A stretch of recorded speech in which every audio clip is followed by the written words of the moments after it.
शुभकामनाएं किस चीज के लिए?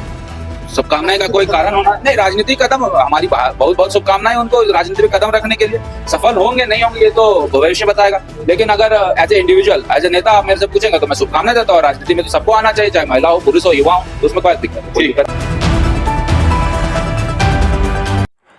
31 जनवरी 2024 की शाम मुख्यमंत्री रहते हेमंत सोरेन की गिरफ्तारी ने झारखंड मुक्ति मोर्चा के सामने चुनौतियों का पहाड़ खड़ा कर दिया है। 80 साल के हो चुके पार्टी सुप्रीमो शिबू सोरेन अब उस स्थिति में नहीं है कि पार्टी को संभाल सकें। उनके मार्गदर्शन से पार्टी को सत्ता तक पहुंचाने में सफल रहे कार्यकारी अध्यक्ष हेमंत सोरेन लैंड स्कैम मामले में जेल में बंद है।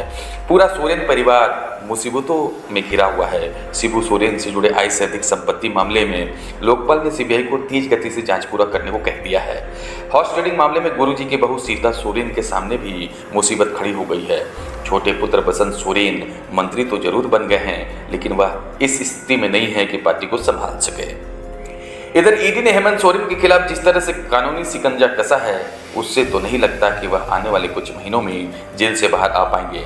कम से कम लोकसभा चुनाव तक तो संभावना नहीं के बराबर दिख रही है।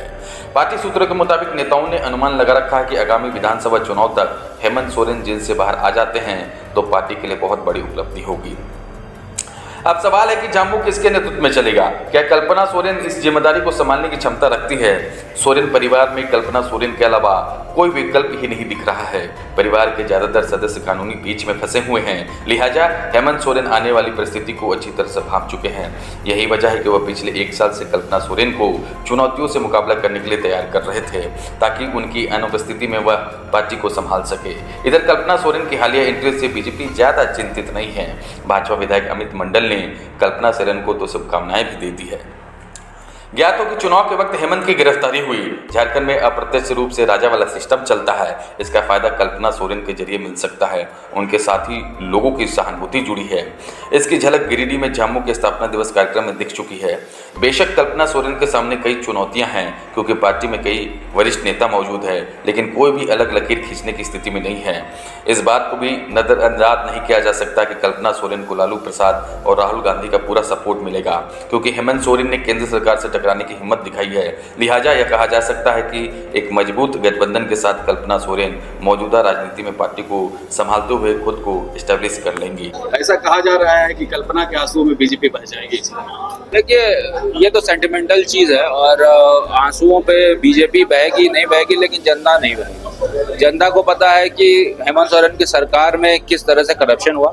जनता को पता है कि वो किस वजह से जेल गए हुए हैं, और जनता को पता है कि इसमें भारतीय जनता पार्टी का कोई रोल नहीं है। तो जब इतना स्पष्टता है चीजों में, तो कल्पना सोरेन जी अगर रोएगी भी या कुछ बोलेगी भी तो उससे जनता कनेक्ट नहीं कर पाएगी। वो अपने वोटर, अपने कार्यकर्ताओं, वो अपने देखने को मिल रहा है, वो कार्यकर्ताओं को अपने बस रिझा सकती है, लेकिन जनता पे इसका असर होगा नहीं होगा ये तो चुनाव में ही पता चलेगा। और मैं आपको गारंटी के साथ कहता हूँ कि 14 से 14 लोकसभा सीट हम लोग आने वाले चुनाव में जीतेंगे। शुभकामनाएं नहीं देंगे? शुभकामनाएं किस चीज के लिए? शुभकामनाएं का कोई कारण होना नहीं। राजनीतिक कदम हमारी बहुत बहुत शुभकामनाएं उनको राजनीति में कदम रखने के लिए। सफल होंगे नहीं होंगे ये तो भविष्य बताएगा, लेकिन अगर as a individual as a नेता आप मेरे से पूछेंगे तो मैं शुभकामनाएं देता हूँ। राजनीति में तो सबको आना चाहिए, चाहे महिला हो, पुरुष हो, युवा हो, तो उसमें कोई दिक्कत नहीं।